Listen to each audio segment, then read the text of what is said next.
America! Are you serious? It's awesome, baby! Awesome, baby! Are you ready? Yeah, baby! It's awesome, baby! Welcome to the big show. Count of three. I want everybody in the place to be to make some noise if you're down with me. 1, 2, 3. Hello, and welcome to episode 9 of Q&A Quest. And this is going to be an all E3 episode. Yay! Everything we dreamed of. I'm totally not checking out of a game order right now. I am Wheels, aka Mike Apps, and with me, the permanent Hearthstone naysayer of Q&A Quest. Oh, you act as though Hearthstone is the thing that I most mock you for, and It's that's not true. even close to true. That would be Destiny. And this week I've got so much ammo.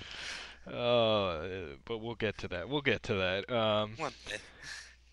So we got a lot of cool feedback about the all Saga episodes. So All singing, all dancing, all saga. if people are interested in having us do another episode like that about some series, preferably one that we like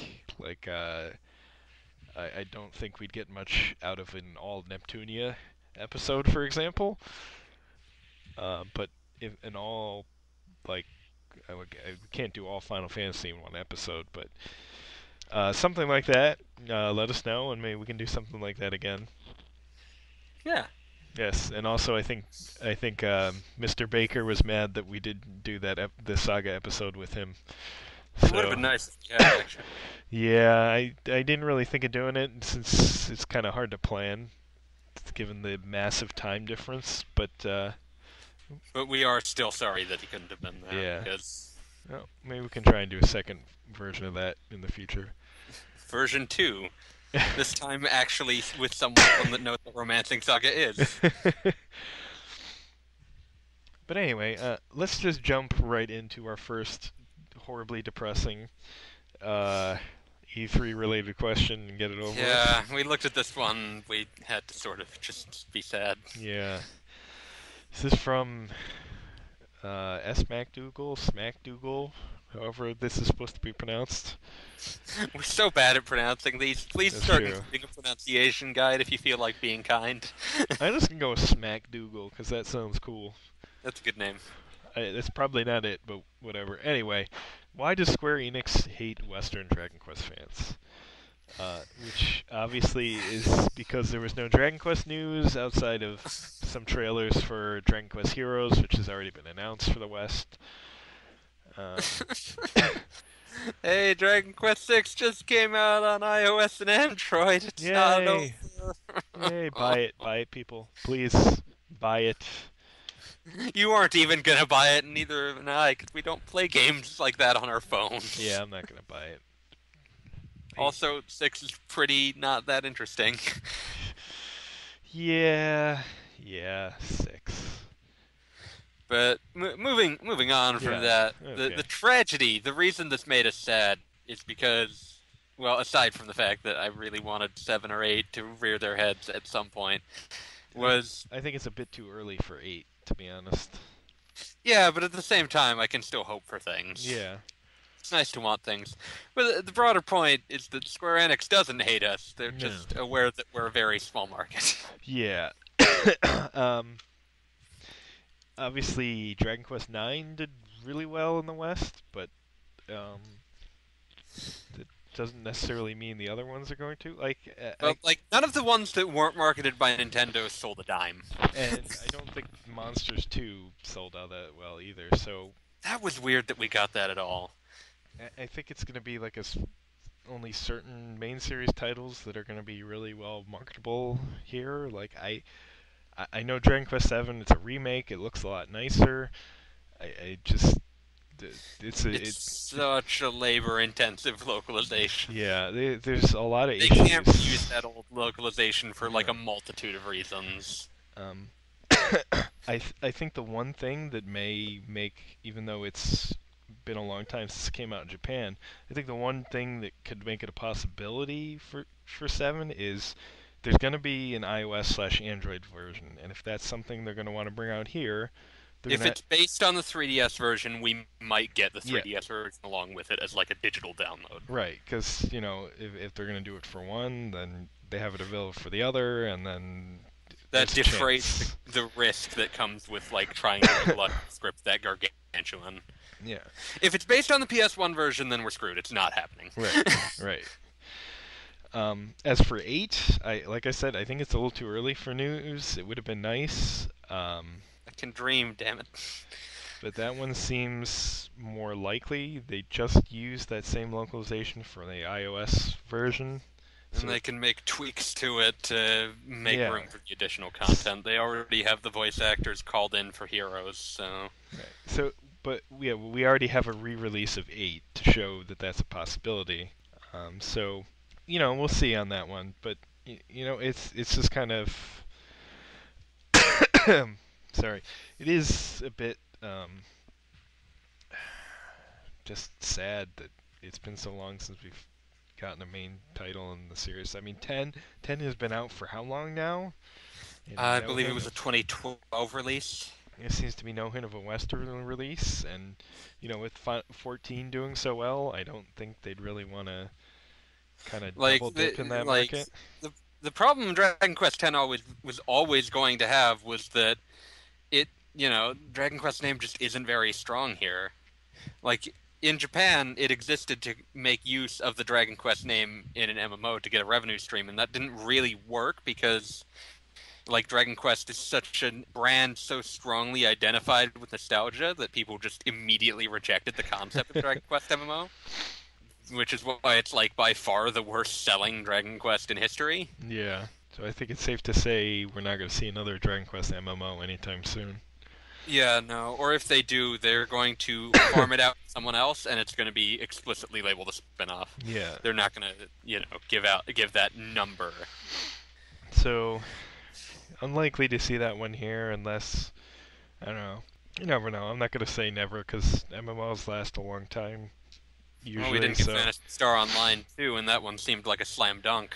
And that even has like a fan English patch you can use, so you can. That has actually play it in has English. a semi-translated into like English you wouldn't recognize completely, but it still exists for Southeastern Asia. Yeah. But like they haven't even bothered trying to clean that up and export it to the U.S., even though Phantasy Star Online was popular Yeah, here. that one makes no sense to me whatsoever.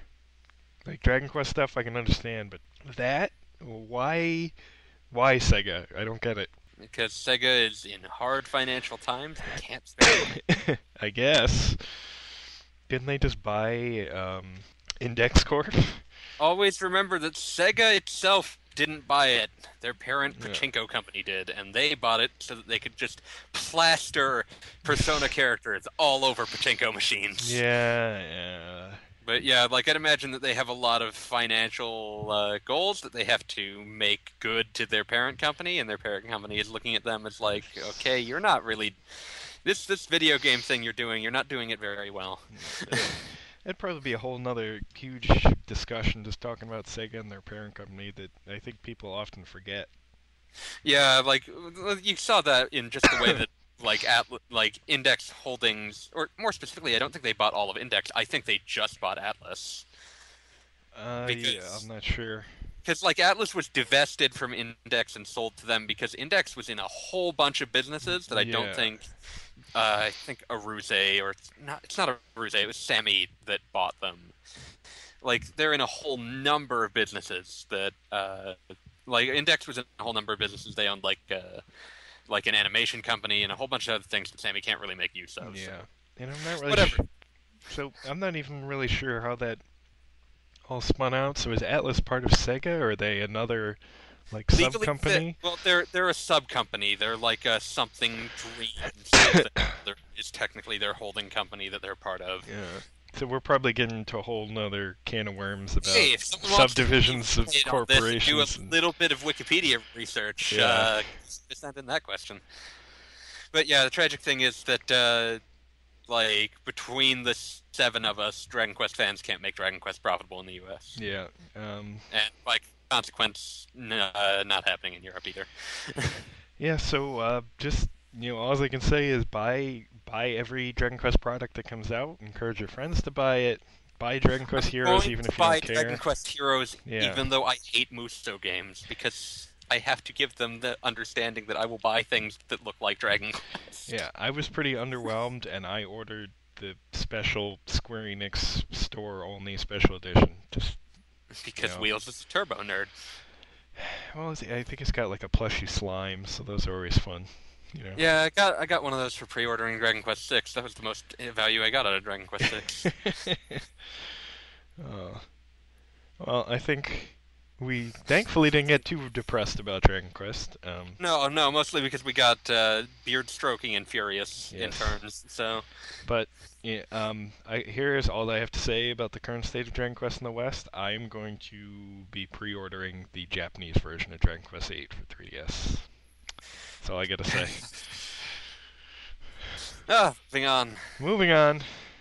Alright, so next up we got some E3 related questions from False Logic. The first one is, I hope I printed these out in the right order. Yes, okay. What coming out of E3 excited you? What coming out of it made you groan? Let's see. Excited. Well, Mass Effect Andromeda. let's start with excited, yes.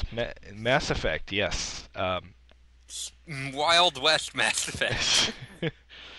Like the space Wild West. Sold. Yeah. You can have my money. It's What sold me on this was New Galaxy, so they don't really have to worry about, the fallout of the original trilogy, really. So, yeah, it can. Whatever you want happened.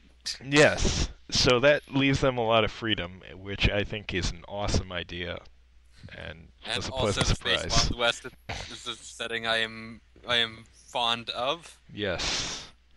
And this is all from a very short trailer, but there was a lot to be excited about just from that. Yeah. Please allow my player character to listen to Space Johnny Cash constantly. Let's see. One for me that was a complete surprise was Horizon Zero Dawn. I don't think I even saw that. It was the new game from Guerrilla. Oh yeah, I had to Yes. step out right as that was showing up. And then by the time I came back, Sony had already decided to just do other things.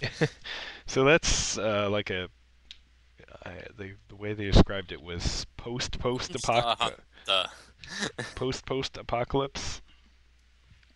So like way in the future, cities are now overgrown. Basically Far enough in the reclaimed by nature. post-apocalypse that people barely remember that there was a pre-apocalypse. Yeah, so people are basically reduced to tribes. There's roaming hordes of like mechanical creatures. It's all about anti-robot bigotry and legislation. Well, kind of. The gameplay they showed was controlling the main character, which is a female protagonist, which is cool. Basically hunting down some, what do you want to call them? Robot animals or something like that. Robot beasts.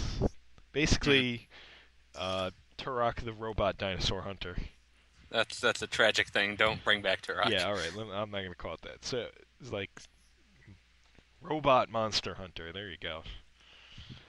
And it looked really cool. And the way I keep describing it is it looked like Guerrilla was pleased as heck to not be making another Killzone. I can't blame them. Yeah, it looks like a cool engine, and I'm excited to see more of that. So we do seem to be covering it, so I guess there's enough RPG-ness to it, so could be cool. We'll see. Surprise of Nintendo for me was a new Mario and Luigi / new Paper Mario game. Yeah, Mario and Luigi Paper Jam. Yeah. Unexpected and totally awesome. And I will happily play the heck out of that. Yeah. Just, I'm wondering, since it's called Mario and Luigi Paper Jam, if it's still primarily a Mario and Luigi game, or if it's going to be like an even mix of the two. It's kind of unclear. I'd imagine it's a relatively even mix by virtue of the fact that its Japanese title is like Mario and Luigi RPG Paper Mario mix. Okay, so I'm really interested to see more of that. I mean, there was a lot in the trailer they showed, but we'll see. Could be very, very cool. Yeah, it's good times. And yeah, and I gotta get kind of caught up on those series a bit. I haven't finished Sticker Star, and I need to play. What was the last Mario and Luigi called? Dream Team. Dream Team. I have been saving that, basically saying, oh, I'll start this up when I'm kind of not doing anything else and ready to dive into it, and that hasn't happened yet. So I'm probably gonna have to do that well before Paper Jam comes out, which is this year, right? When I looked, it said 2016, but Yeah, okay. But maybe it might be early 2016.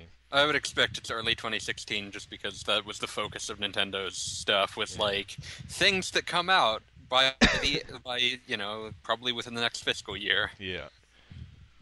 The only thing I wouldn't put money on being out before the next fiscal year in that presentation was SMT Cross FE. Yeah. So what else was there that looked cool? Let's see. Well, Fire Emblem Fates. Yes. Yes. And it sounds like this game is, games is going to be huge. Yeah, Huge. Which I'm as cool general, with. Fire Emblem games are fun. Yeah, it's true. If you haven't played them, you should play them. Go play Awakening. Do it right now. Yeah. And I will be playing Fates probably by the time this goes up. Oh wow, you're just downloading it on your Japanese 3DS? I ordered a physical copy. Oh wow, you're even more of a turbo nerd. Yeah, and probably could have just done. I keep forgetting that the Japanese eShop will just take like an American credit card, so I could have just done the digital version. Heck, even if it didn't, you could have just gone to someplace like PlayAsia and ordered some eShop credit, and they probably would have just emailed the code to you. Yeah, and that would have been a bit cheaper.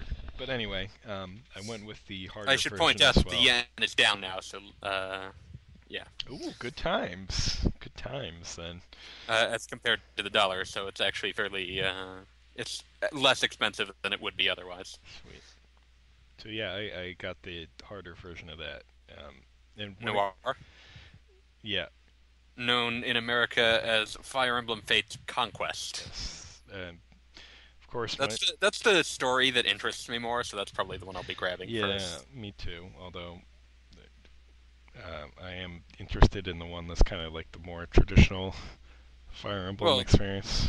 Well, the more traditional Fire Emblem experience is Conquest. That's Noir. Yeah, that's the one. That's the Japanese one I got. Yeah, like the one that's more Awakening style and trying to be more friendly to new players is Hoshido, aka Birthright. Yeah, and I'll be waiting for the English to get that. Oh, I mean, when the English version you'll get all three, because you'll get the third one too. Yeah, I was just gonna say, once it comes out in English, I'm gonna buy all of that. I've seen some grumbling about these games just for the fact that, they're releasing them separately in the US, but it's like these aren't the same game. Yeah. Like, by any real standard, they're not remotely the same game. No, this isn't like the two different Pokemon versions. This is far different than that. This is Legend of Zelda Oracle of Ages and Legend of Zelda Oracle of Seasons. They connect, they're not the same game. Yeah. If you buy both, you will be getting more than your money's worth, I think. You will be getting two new Fire Emblem games instead of one. Yeah, and that's awesome. So there you go. Yeah, I can't complain. What else is there to be excited about? The Taken King, the next Destiny expansion. Are you busily prepping for Red Bull? We're gonna hold off on some of the nonsense related to the expansion until a later question when we can focus just on that.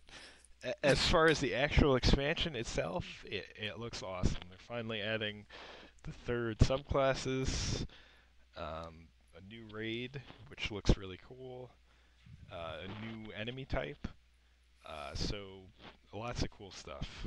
Um, so that's going to be a lot of fun to play, and after you grit your teeth through some other nonsense that we'll get to. Trying to think what else. A lot of the other stuff I'd say is mostly like already announced and shown stuff like Xenoblade Chronicles X. It's already out in Japan, so we've already seen lots of that. It looks so cool. I don't think there were any other big announcements. Fallout 4. No, yeah. Some random old game showed up on the eShop. Yeah, some gross NES game that isn't actually very fun to play. Yeah. Oh man, shots fired. It's a nice historical curiosity. It's a historical curio. Yeah. So. As for the other half of this question, like grown-worthy, I'm sure Compile Heart has announced something in the past month. I think they announced a visual novel. It was coming out in the U.S. Whatever is being localized on the Vita is probably on some sense grown-worthy. Hey, I'm reviewing that. What? Hyperdimension Neptunia Rebirth 3. Subtitle that I don't remember. Not my thing. Yeah, Sealing my lips. Like the other two, it's at least not actually developed by Compile Heart, so there you go. Yeah, it's made by the remnants of the Summon Night developer. Which is weird, and I don't know. Yeah, there you go. Can we trade it for a Summon Night?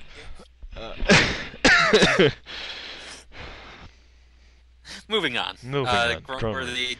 Nothing really made me groan. I mean, like, I've reached a point in my life where I just don't like really casually dismissing things that are obviously not aimed at me. I think the one thing that made me groan at first was what they showed of the Halo 5 campaign. It was like, oh, this looks Call of Duty-ish, but I guess they actually responded to that and said that no, that's not exactly what it's like. So that was cool to hear. And then you groan because now you have to get an Xbox so you can play it with me. Yeah, well, and one of my friends was like, oh, I already ordered one. I'm like, I'm supposed to be the one that does all this. That goes out and buys. Makes foolish purchasing decisions. I'm supposed to be the one that randomly goes out and buys consoles at random. Well, you can't usurp me. So, I roll around on the internet. Yeah, I will be getting one at some point. If the backwards compatibility list ends up including a bunch of JRPGs, then really that's the Lost Odyssey and Blue Dragon and a few others. You actually want to play Blue Dragon again? I do. I like that game. I just don't like the story or the characters. Anytime someone opens their mouth. Yeah. Every time I'm not doing battle or exploring, I want to burn the characters in a hellish fire.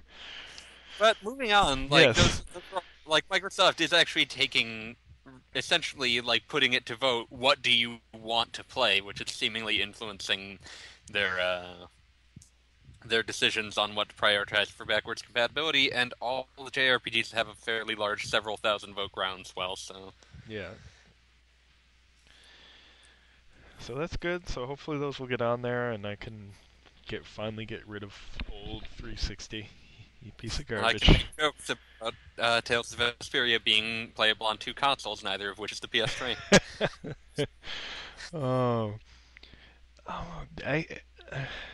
I'm trying to remember. Namco made some kind of joke about that. I forget. There was some where reference to like being a pirate in some Tales of spin-off thing. Oh no, I think it was in Project X Zone 2.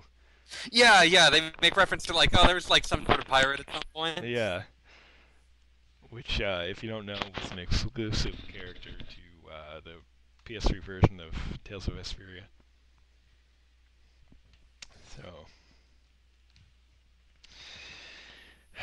Tales fans, I'm sorry. We're always gonna make fun of you for all the vitriol surrounding the Vesperia PS3 when you could have Yes. been getting about actual like games we actually didn't have. The Xbox 360 version of that game is fantastic, and I don't want to hear anything to the contrary. I'm sorry. Okay, moving on. Yes. We've gone far afield of the question. A little bit. All right. So yeah, nothing really to groan about, other than the terrible audience in the Square Enix conference. I didn't even see that. Yeah, it was bad, but okay. Well, I guess we could groan. Oh yeah, I also groaned that we didn't get an announcement of Metal Gear Rising 2. Yeah. Yeah, not too much to groan about. I mean, there's always things that weren't announced that you can groan about, but I can be privately grumpy about the existence of Nier 2, but then I'd just be being shouted. yeah, but even then, Platinum Games, that's got to turn out. Well, that's just making me pretty angry good. because I want Platinum Games to make games I like. Well, maybe you'll end up liking it. Never Give know. me Metal Gear Rising 2, damn it. Alright, let's see. Next thing for False Logic. Also, it didn't seem like there were that many RPGs outside of Fire Emblem, Persona, Mix-Up, and Xeno. What else was there? There was a lot, dude. Yeah, he also mentioned Mario and Luigi. Yeah, Mass Mario. Effect 4, FF7. He clarifies in the next thing that's kind of extension that the FF7 remake doesn't count. I don't understand how that doesn't count. I guess you could argue that the game doesn't exist yet, but I mean that's true of 90% of what we see at E3. 'Cause, Yeah. especially half of Sony's conference was thing that won't exist for at least 3 years. So. Yes. I mean, FF7 Remake is a big deal. Not just because that game really needed a remake, and it's a really popular game, but because it's a big new JRPG on a console, and we need It's that. going to be about as high budget as JRPGs get. Yes. So, I mean, as negative as I can be about Final Fantasy VII, I am excited for the remake. I'm not gonna lie. I think it could be cool. So, we'll see. But yeah, there was a lot of RPG stuff. Shenmue 3, That kind of counts. Project. Who is this game going to bankrupt? Oh. I think that's about it for these questions. Yeah, and as also noted, Mass Effect 4 got announced. Yeah, Mass Effect 4. Maybe not. Kingdom Hearts 3 made an appearance. Yeah. One that looked like actual gameplay video. Yeah, that looks like it kind of looked like they had a lot there, even though I think at the end it just said now in production. With no Yeah, they release seem date. really leery about committing to something until they're certain. Yeah, but I think that one is probably farther along than we might think. Yeah, that one seems to have been moving along real quick. I'm sure it's a top priority. Nothing really It's from. a top priority, and it's basically like its technology was set in place by the FF15 development. So. Nothing really shown of FF15, but we knew that going in. Going in that they weren't Yeah. going to show much of FF15. They'll probably be showing it at TGS, maybe some of the other Gamescom or something. Because I know that's where a few of Microsoft's exclusive stuff went. Scalebound is apparently going to be at Gamescom. Yeah. Probably not coming out this year, but honestly, they need to just get it right. It's this is the do or die of Final Fantasy as a mainstream series. Yeah, I mean it's it's probably pretty far along at this point, from what I could tell from the demo. So I don't think it's going to be a 2017 release or anything, but probably unrealistic for this year, for sure. But we'll see. They've surprised me before. Alright, shall we move on? Yeah. Alright, I gotta mentally prepare myself for the next one. Okay, moving on to our next question, which I'm just gonna call I hate Activision. I hate Activision. I hate Activision. Can you read this one for me so I don't have to read it? Maybe. At Ask Wheels, have you heard some of the stuff surrounding the Destiny expansion? Any opinions? You planning on getting it from Lawwhoops? To which I wrote in our notes, Red Bull! No, this. Excuse me. 7-Eleven presents Red Bull, a Destiny quest. Alright, let's just start with the Red Bull thing, and then we'll get to the other stuff. So, Activision made some deal with Red Bull where you get some exclusive quest that you can only get until a later date. Yeah, until next year. Yes. By buying a can of Red Bull and getting a code and... Not even just a can of Red Bull. You have to buy it from 7-Eleven in July. And... why? Just... Why? At least this is not a quest. If it was like a strike, people would be going like absolutely nuts. But quests generally aren't a big deal. I mean, there's some cool missions in the game, but the general meat of Destiny is strikes, raids, and other stuff like that. Buy a can of Red Bull anyway. I am, because it's just a few bucks, so whatever. You are being fleeced. I am, and it gets worse. No. Activision. So, we all know, at this point, I hope, that Activision are the kings of overpriced DLC. They started the whole $15 map packs, which... Before that, maybe you don't remember, maybe you're used to this kind of nonsense, but map packs were generally relatively cheap before that. I think like in the Xbox days, the Halo 2 map packs were not all that expensive at all. You bought them, like, you could also buy them on discs, of all things, but yeah. That's true. But, you usually got, like, 4 maps for, I don't know, like $10-15. Yeah. But, yeah, as soon as Call of Duty got really popular, Activision started doing map packs, which were a generally small number of maps for $15, and that has continued on to Destiny, which, to some extent, I know it's all online, so there's a lot of server overhead there, so I knew they were going to monetize this in some way beyond the initial purchase, because they have to. I was hoping more for like cosmetic nonsense, like they often do with online stuff that doesn't have a subscription fee, but no. I'm sure there's plenty of cosmetic stuff that you're just not paying attention to as well. No, there's not. Give it time. Yeah, I hope so, because then maybe they won't have to charge $40 for an expansion. No, they're going to do both. Yeah, it's true. So because the second that this expansion comes out and is successful, it's proof that people who play Destiny will pay for it. Like, they will pay that price. And what's annoying, at least to anyone that's... I mean, people should be used to this by now, that if you buy a game early on and then buy the expansions individually, that eventually... like a collection's going to come out that's going to be much cheaper than what you paid. It's how it goes.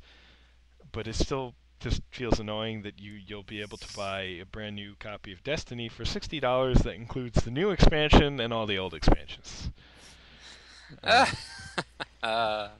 So, I mean, Destiny players who can already be a bit salty for a variety of different reasons obviously aren't too happy, but there's some other nonsense behind it. Like, there's some weird collector's editions that have some exclusive stuff that I guess they are going to be releasing as a separate purchase, so you don't have to buy whatever collector's edition it's not. I know there's some issue there. I'm not really sure what it is, and I'm buying I'm buying the ridiculous collector's edition anyway for $80, which includes some silly physical collectibles like a replica Strange Coin. So I don't know what that is, and I'm glad that yes. I feel like a better person for not knowing. It's a form of currency in the game, so spend real money for fake money. It's Bitcoin all over again. I can complain all I want. I've already pre-ordered the damn thing. I'm gonna buy it.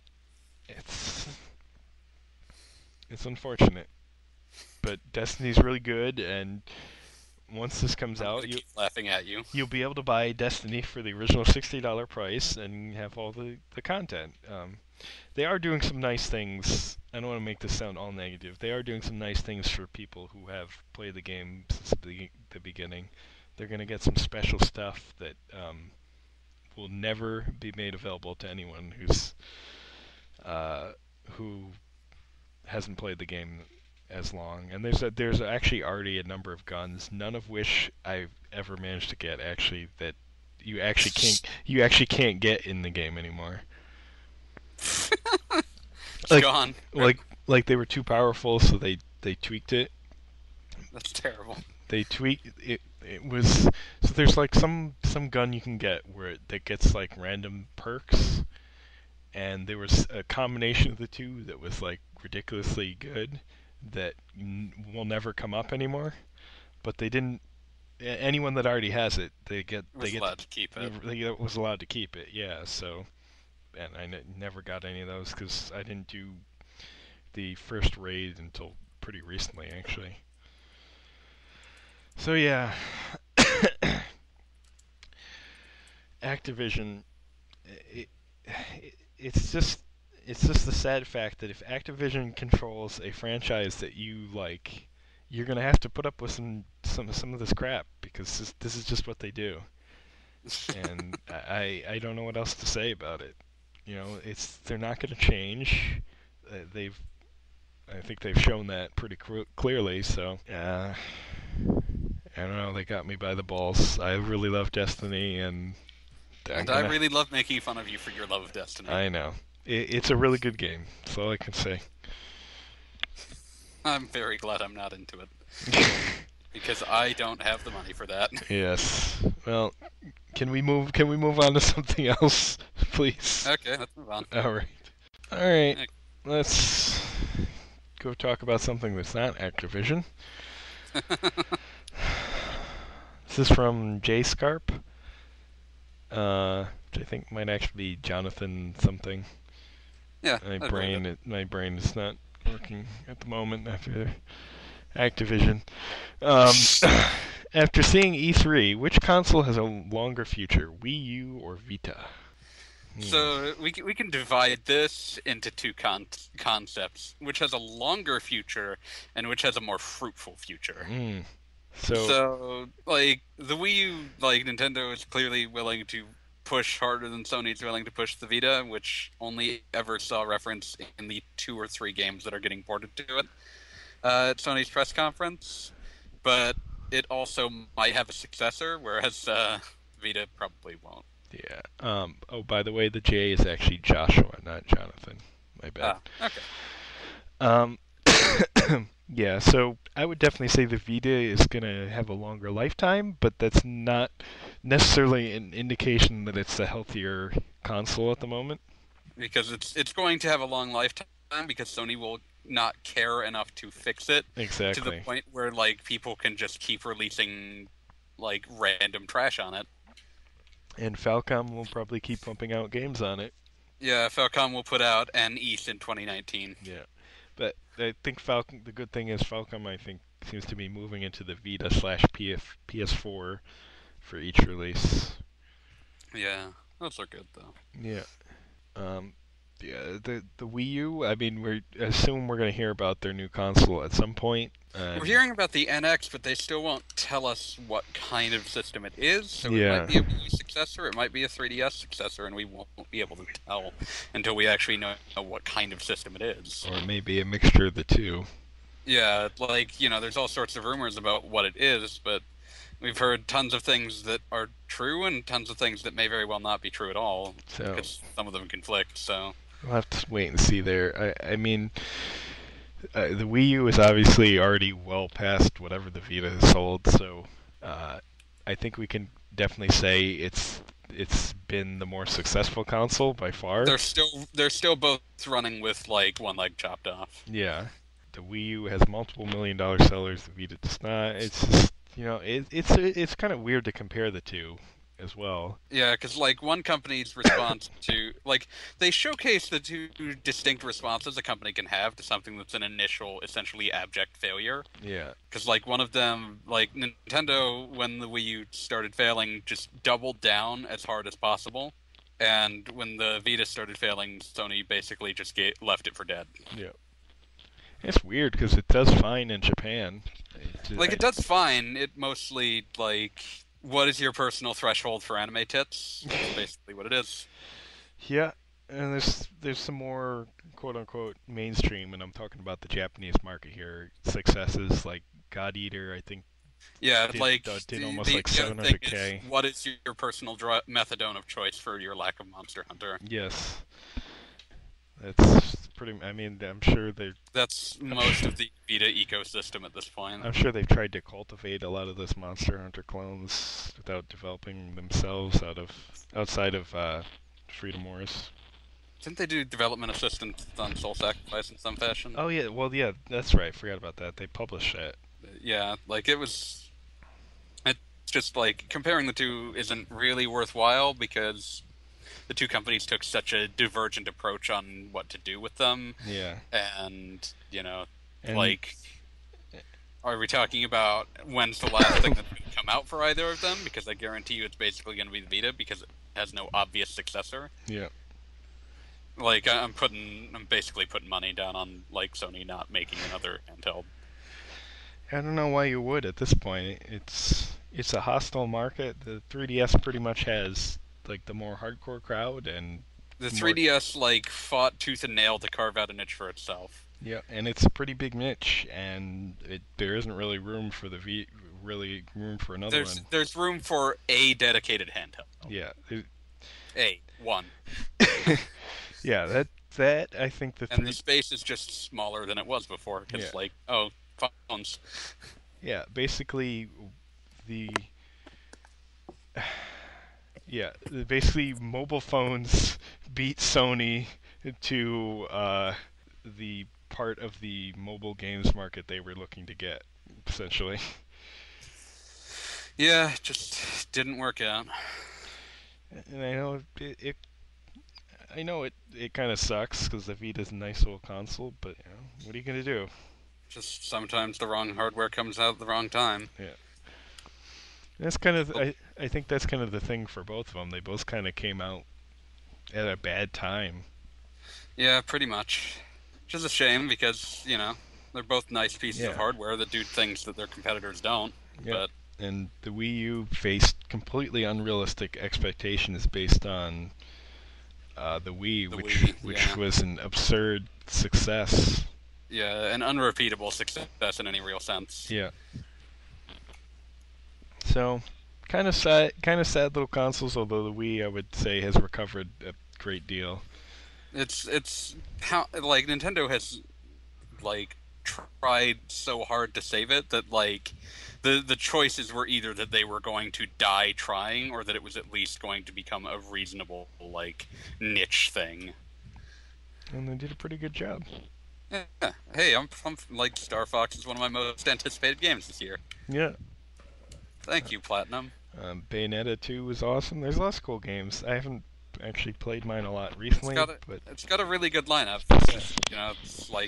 It's like anything. The releases are pretty sporadic. Yeah. Splatoon hit 1 million sales, which is impressive for a new and was a big IP. Hit, and was a surprisingly big deal in Japan, where consoles as a whole just don't sell. Yeah. So we probably went well beyond the purview of the question, but that's fine because I'm sure he wanted us to kind of talk about the whole deal. So. Yeah, rather than just make a snarkingly. Yeah. Up next, the Lol Whoops Power Hour. Yes. All right. Let's prepare yourself.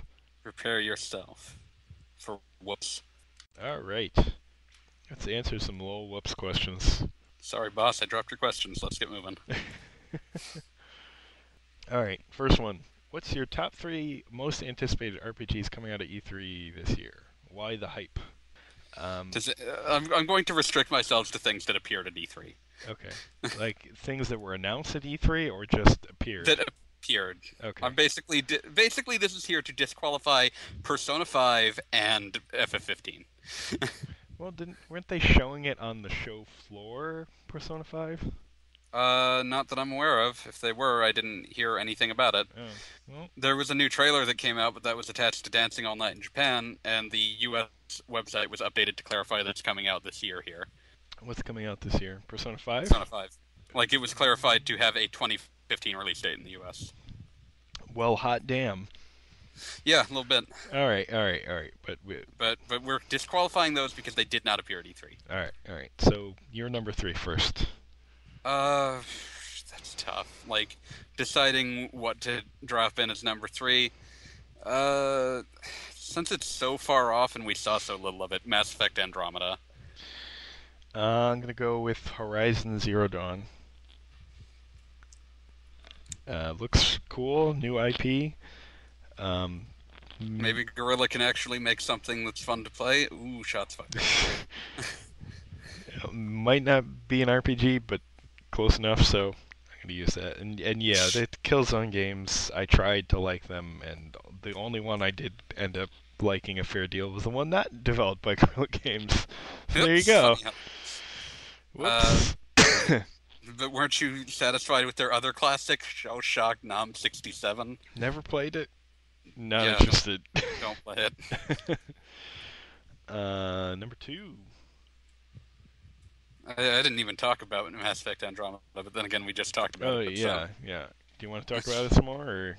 I like Space Wild West and Johnny Cash, the end. Okay. Okay, number 2. When I was watching it at the Treehouse, I was really pumped for SMT Cross Fire Emblem. It gave me a lot of vibes of like Persona 1 and 2, Yeah, but with like a more modern skin. that game just looks cool. Yeah. It's got a great look to it. F the haters. Combat looks fun. Looks like what I like out of Shin Megami Tensei and what I like out of Fire Emblem. Hooray! I honestly don't know how many haters there are. I just feel like the haters are very Very upset about what they wanted the game to be. That very it's not. vociferous. Is that the right word? Yeah, vociferous would be a good way of putting Okay. it. I'm just gonna pick different ones just to be different. I'm gonna go number 2. What the heck was I gonna pick? Oh, Paper Jam. Jam that paper. Mario RPGs are just fun, great writing, great goofiness, and although I would say I haven't liked the Mario and Luigi games as much as the Paper Mario games, a mix of the two seems like something that will just be really cool. Mario and Luigi Things games they are do with good that. games that just need a bit of editing. Yep. And I'm sure this one will stick kind of closer to the series RPG combat and not maybe do some of the weird offshoot things that Paper Mario series has done recently that I've liked that most people don't seem to like. So Yeah. Like the reason that Paper Mario became what it was the idea like if you're going to sell Paper Mario and Mario and Luigi on the same system, you have to accept the fact that like one of those games cannot be like the other because otherwise they're basically the same game. yeah, which is fine by me because I've enjoyed the interesting things they've done, but at the same time I do. They're very divisive. Yes, at the same time, my favorite Paper Mario game is still Thousand Year Door, and I'd love to see another game like that. So I could definitely understand where people are coming from. So Yeah. hopefully this one will please everyone. Unlikely, but possible. So we'll see. So number one. Like I'm trying to think like what gets the top spot. I know what gets my top spot. Okay, then you go. Okay, Xenoblade X. Yeah, I should have seen that one coming. I should have just Yeah. taken it so you'd have to come up with something. Yeah, that game looks really cool. The soundtrack is incredible, and yeah, I plan on taking that day off of work and playing the heck out of that thing. And as for me, I don't know. I'll go with something that's a little left field, mostly because it showed up in trailer form, but like only at the Square Enix conference that I feel like not as many people watched. But hey, Kingdom Hearts 3. Yes. Oh man, that game looks so good. Yes, it does. Uh, You showed off a lot of cool special attacks, too. yeah, a lot of them based on Disneyland rides, which is Yeah. a neat way of using the Disney connection. Yeah. They announced a new world that will be used. Tangled. Yeah, that's kind of. It's like that's the first world they've announced that literally didn't exist when the last main game was made. And I'm So- still fully expecting a Frozen world. No, there's no way Frozen doesn't happen. It's like the most successful Disney film in like Yeah. forever. It's So it's getting a bit absurd. like Frozen happened. Yeah. Regardless. Yeah, it's got to be there. And I'm sure they'll market the heck out of that being in there, so there you go. Which is fine. And I don't care what anyone says, they still think it's a good movie. So Video games. yes. So Frozen, yeah, will definitely be in Kingdom Hearts. Yeah, just by virtue of being really, really profitable for all Yeah. involved. So hopefully they'll find a way to fit some other ones in there.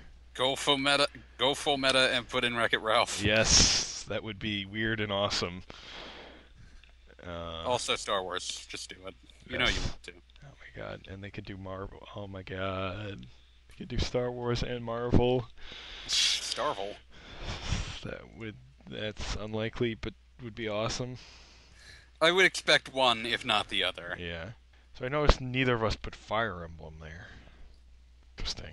Yeah, it was mostly because like I was thinking of putting Fates on there, and then I was like, I want to go really out of left field. Yeah. I was thinking, So that well, happened. I can't really anticipate a game, that I'm going to be playing by the time this is up, so that wouldn't be fair.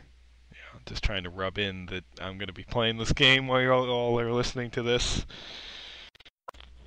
Yeah, and I hate you for it. You're a monster. Yeah, I kind of am. Alright, so shall we move on to Lol Whoops' next question? Sure, why not? Alright, so let's see, what do we got next? Do you prefer Nintendo's E3 structure, or would you rather it be more traditional like the other companies? Nintendo's. Muppets.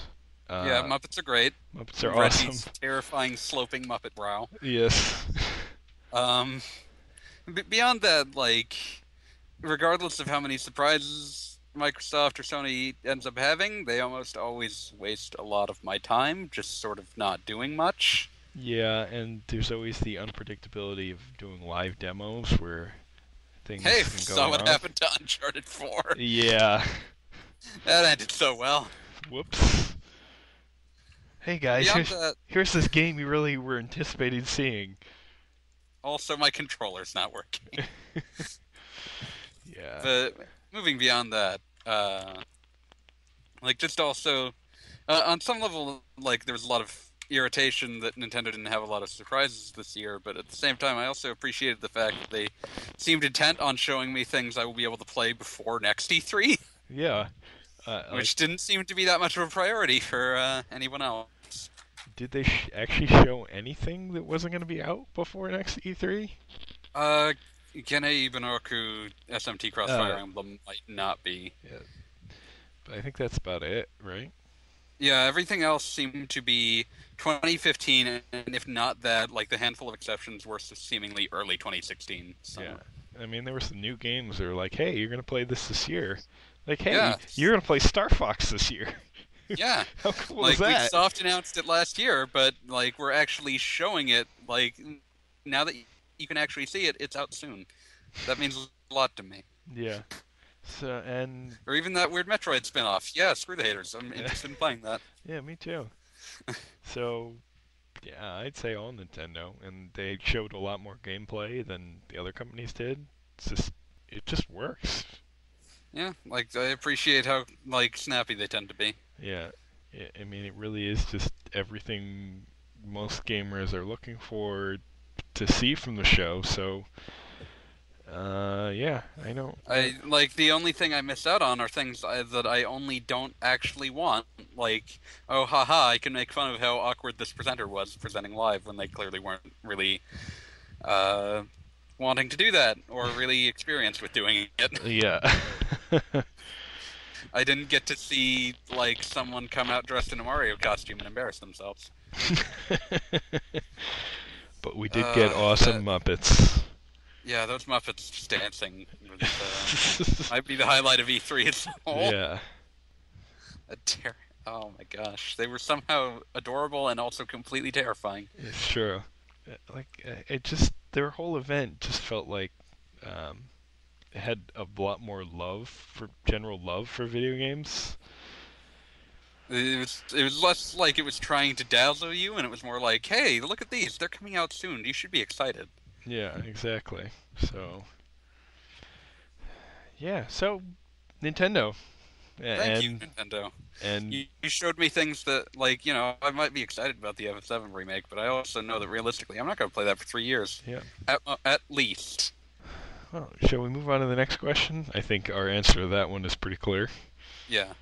All right. Who was the best talking head at the show this year? Satoru Iwata's terrifying Uncanny Valley Muppet head. Yeah, I'm gonna go with that. I assume he's talking about something specific here, but I can't remember the guy's name. Do you know who I'm talking about? Repeat that? The near guy is, I assume, Yoko Taro. who he's talking about. I couldn't remember his name. Yeah, Yoko Taro. I was busy during the Square Enix conference, so everything I saw was secondhand, and I don't actually like Yoko Taro's games, so... Yes. So there you go. Qualifier, I've never actually been able to finish Nier. Yeah, it's a video game. If you were someone like me, was looking forward to Drakengard as like this weird new action RPG from Square, and then you play it, and it's not only like just hatefully like dully nihilistic, but also just exceptionally terrible to play, like you would have difficulty forgiving a man to. Yep. If I had actually played Drakengard, I probably never would have played Nier. So it's not even if you like. This isn't even I played Drakengard on a whim. I was looking forward to Drakengard because like there was just a weird trickle of you're like a guy riding a dragon and it's kind of dark, but like that looks neat and like it's an action RPG. That's cool. Like Square makes interesting things. I don't know who this Cavia company is, but I mean like I'm still hyped up on like this was announced in like 2002. I'm still hyped up on goodwill for Square, and then frickin' game comes out and it's awful from top to bottom. Like both intentionally and due to abject failures of game design. Sorry, I needed to let this out because It's okay. I'm not judging their games because I haven't actually been able to finish them, but I can't be excited about Yoko Taro games anymore. It's alright. It's okay. So let's just go with the Muppets. Yeah, Muppets. More Muppets. Hello, I am Muppet. I am Muppetor. Alright, let's see. Next one. How often do you find yourself disappointed with a game after a brilliant E3 showing? My response would mostly be that I don't really put much stock in E3 showings. Because E3 showings are almost always lies. Yeah. I'm trying to think of some kind of example, and I'm having trouble thinking of anything. Like, just about, like, collectively, I feel like people that were watching it learned to distrust E3 as a concept after E3 2005. Yeah. Because, like, watching that and the amount of lies that Sony was able to corral into an hour and a half press conference, the amount of falsehoods per minute was impressive. So, like, after that, it's really difficult to be disappointed by anything else because, you've already been burned so much on such a very specific period. Like, oh, man. Yeah, no, that's ancient history now. Like, it's terrifying to think that's literally 10 years ago. like more than 10 years ago, was when Sony fed us a very long line of just abject falsehood to make proclamations about the PS3 as compared to its competitors. Whoops.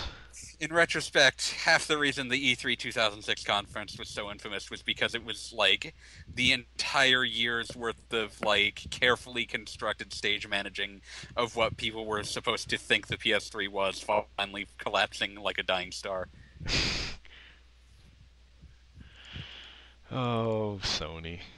So yeah, collectively nothing can ever disappoint me quite as much as that. And that's not even any specific game, it's just basically the entire conference.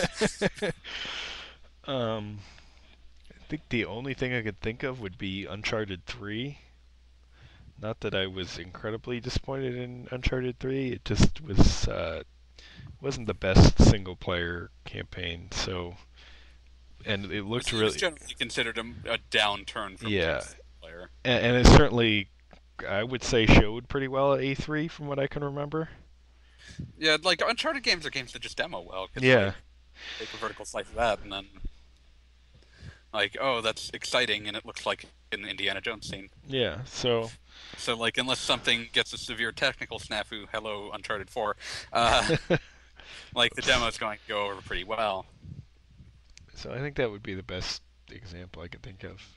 Yeah, as a general rule, the reason I went on that long-winded rant about an E3 from literally a decade ago was just the fact that, I don't really put much store in E3 demos at this point because they're stage managed to such a degree that it's you might, even if you're showing me what a gameplay demo, or, at least it's claimed to be a gameplay demo, it doesn't really matter because it's been massaged and managed to such a degree that it can't really give me a good idea of what the game actually is. Yeah. So, yeah. I'm too jaded. E3 2005 was the biggest disappointment forever. I would agree. I'm trying to remember how many of the games shown there even came out. Trying to remember what nonsense was even... Killing Day that never existed at all. That was a CG trailer that they had the audacity to just put HUD elements in and expect people to believe was real. Killzone 2. Oh man. So amazing. Yeah, that was a marked downturn. Oh. The game was very red. It's really gray, really gray. Yeah. That's not a good game. It was basically the entire color scheme. Alright. What do we got for our next question? How well do RPGs fare in the E3 mix, considering they're usually heavy on story and you don't have enough time to get into it? I would say that the only genres that demo worse than RPGs would be point-and-click adventure games or real-time strategy games. Yeah, or turn-based strategy games. Yeah, turn-based strategy I'm including in the RPG umbrella. Okay, yeah. So, yeah. RPGs don't demo well. No, and that kind of reminds me of back the E3 where Fire Emblem Awakening was accidentally announced for the West. Well, it wasn't even accidentally announced. It was it didn't show up at the conference, and then someone after the conference went up to Reggie and was like, "When is are we getting Fire Emblem?" And he's like, "Oh yeah, of course we are. We just didn't have anything to show of it." Yeah, exactly. That's you look at what they showed of the new one this year, and was a lot of the CGI cinematics. It's they can't really bring across no one wants to sit down and watch someone else play a strategy RPG. It's like sitting down and watching chess between two people you've never met. Yeah, I think it really has to be a visually impressive RPG, which I think there was something action RPGs demo better. Yep. And I think what was I gonna say? I think we had a few of those this year, Xenoblade X is obviously a good game to show. Yeah, it's a very visually dynamic game. It's got big sweeping vistas. So, Yeah. like, even though mechanically you can't really get too invested in what you're looking at because you don't really have any context for it, you can at least look at the giant, pretty areas and be like, holy crap, I can't wait to explore this. Yeah. But, like, the more traditional, the more story-based, the more, like, lack of visual pizzazz something has, the less that, like, demoing it really does you any hype. Yeah. Like, just because, like, oh, you know, like, people complain about, like, the baffling array of sights and sounds that are the Shin Megami Tensei Cross Fire Emblem trailers, but at the same time, I mean, like, what are they supposed to show? Like, a kid running around Tokyo? Yeah. Like, you know, if you wanted that, you watched them play it for 2 hours at Treehouse and were like, oh, now I understand what the game is. Exactly. But, like, the trailer can really only ever sell you on the concept. It can't really sell you on the mechanics. There's just not enough time or really depth to a trailer. So yeah. RPGs don't demo well, the end, unless they're an end. action RPG. Or visually impressive. Yep. And even then, you may Those not two be- overlap a lot, though. Yeah. But I mean, even then, if it's a visually impressive RPG, it's probably still iffy, Yeah. depending on whether you're showing like actual gameplay or not. So Yeah. But, you know, something like FF15 demos and trailers well, too. Yep. Final Fantasy games tend to demo better than most RPGs just because they have so much spectacle going on. Absolutely. I mean, act of terrorism at the beginning of FF7 was a pretty good lead-in.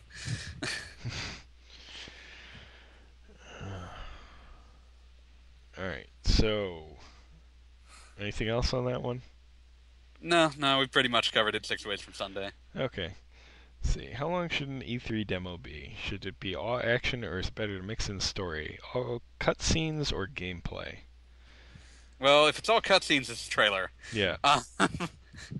But moving beyond that, there's, like, putting in story scenes is kind of pointless because unless it's the very beginning of the game, they have no context. And if it is the very beginning of the game, they're going to utterly dominate and people aren't going to get a good idea of how the game actually plays. Yeah.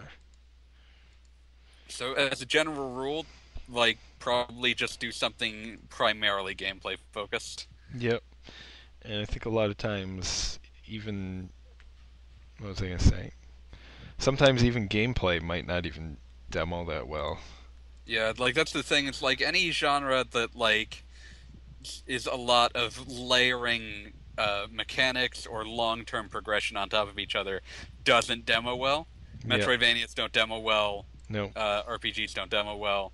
Anything that requires a lot of player investment into their own, like, skill, not skill set, but, like, anything that gives the player a lot of say or over what their character can do is going to have a lot of issues demoing. Yeah. I think one that just came to mind would be like MMOs. I don't think demo well at all. Oh no! Like, well, those are double hamstrung because, like, you can't play how you'd actually play an MMO because you don't have any idea what your loadout is, and because you're not playing with an actual group of people that you would play with. Yeah.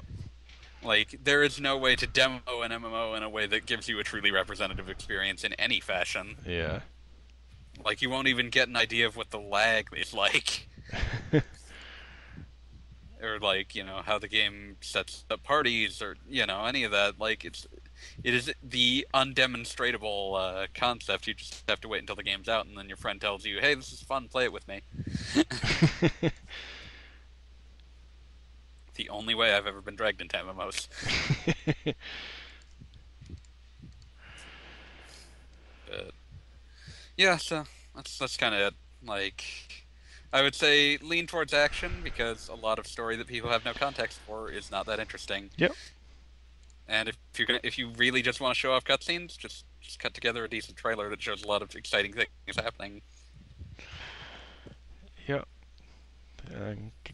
Long story short, games are kind of hard to show in a short period of time, essentially. Yeah, basically.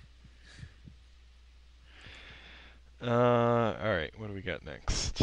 Oh, that's our last one from Low Whoops. Yep, and So- our second to last question entirely. Yes. So our last question is actually from Donald Mick. And it is, what are the chances the current name for what we know as SMT X Fire Emblem actually sticks? For those not remembering, 'cause it's a really strange name, it currently is dubbed, at least in Japanese, as Gene Ibunroku # Fire Emblem. What does that even mean? So, like, Ibunroku is a word that's been tarred onto various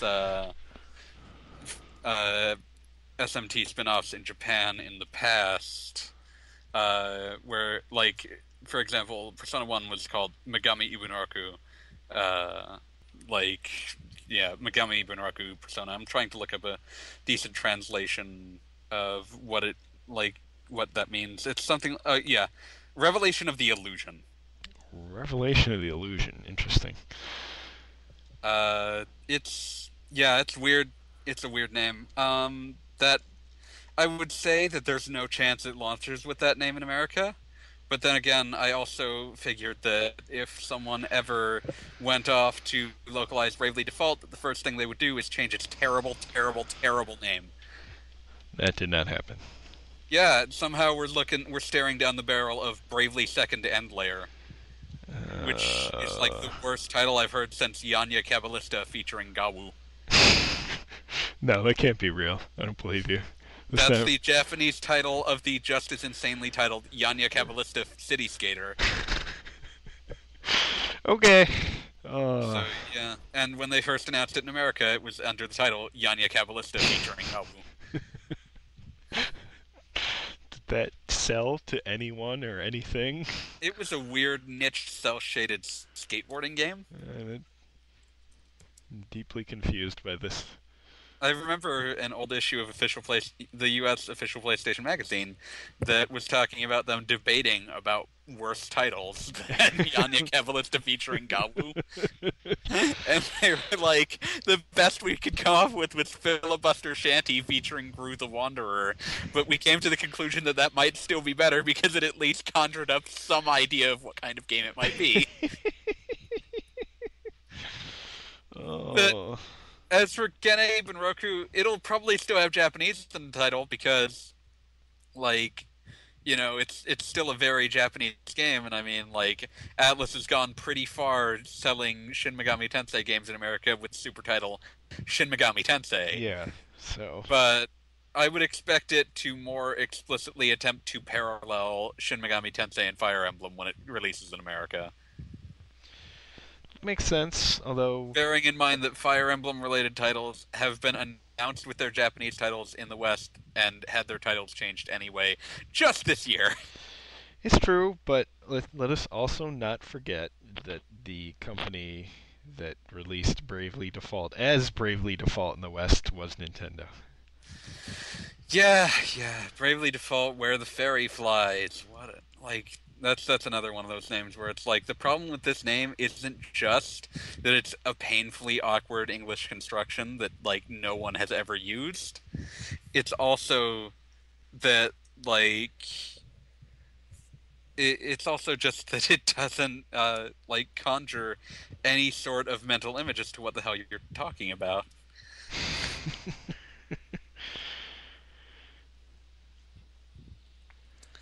So yeah, like, I would expect it to get somewhat renamed, or at least be given a subtitle that might somewhat clarify what the hell it is. Hopefully. Yeah. Now I'm just remembering Yanya Kabbalista. That was a weird game. Like, why was Koei making a freaking fingerboard-based skateboarding cel-shaded game for the PS2? Good question.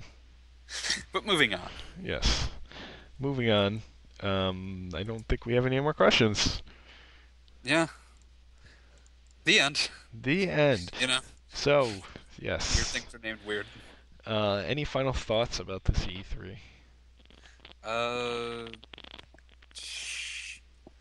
Cloud will probably still be cross-dressing. Please look forward to it, as per word of Nomura.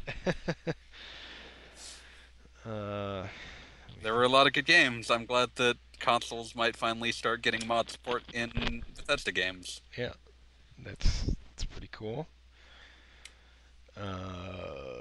Lots of RPGs.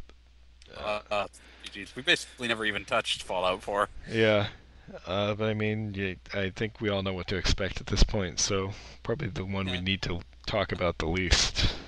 But which isn't saying that it's going to be bad or anything, just saying that, it's Fallout. Like, as much information as we're going to get is on the open. Yeah. So, It was a good E3, though. I enjoyed a lot of the things I saw. It gave me many things to look forward to. Yes, despite the lack of Dragon Quest, I think there was a lot to be excited about. Everyone looking forward to Shenmue 3 in 2018? Oh, totally. Only 16 years after the previous one? By the time that comes out, Ryo, someone who was not born when Shenmue was first released will be older than Ryo. Just sit there and think about that for a moment. By the time it comes out, the time period it was set in will be more than 30 years old. Oh, Shenmue. Oh. It has in fact been longer since Shenmue 1 came out than the time between when Shenmue 1 took place and Shenmue's original release. Shenmue, bankrupting all our hearts. Hey, I never bought in. I played some Lucky Hit and was like, this is neat, but I don't have time for this. Me neither. I played it on Dreamcast, and I was like, why is everyone excited about this? This sucks. This is a really ambitious game, but, got lost in its own ambition. Yeah. No thank you. But I'll still play Shenmue 3 just for the strange tale of how it came to be. Yeah. And just to see how it actually ends. And then it'll end on a to be continued, and there will never be. Alright, so when we wrap this thing up, you can, if you have any questions, even further E3 questions, which would be fine, you can send in questions to wheels@rpgamer.com. Hit me up on Ask Wheels on Twitter. Ask us about whatever stupid bet we happen to have going on. There almost always is at least one. True. Dave's Twitter is @fanboymaster. Yep. And I'm not even going to bother mentioning ask.fm. You can't even ask questions on it anymore unless you've logged in. It's terrible. That's true. And no one I knows. used to enjoy sending you terrible, harassing questions. Yes. And I couldn't always tell that they were from you. That's because they were all capped. They could have really been from Beat. Alright, so I think that shall about wrap it up. There will be some sort of music. I haven't decided what I'm going to use yet, so... You'll probably pull something from the Xenoblade X soundtrack. Oh, there's so much to pull from that soundtrack. It's a very good soundtrack. Yes. So that's it. And we'll see you next time. Later.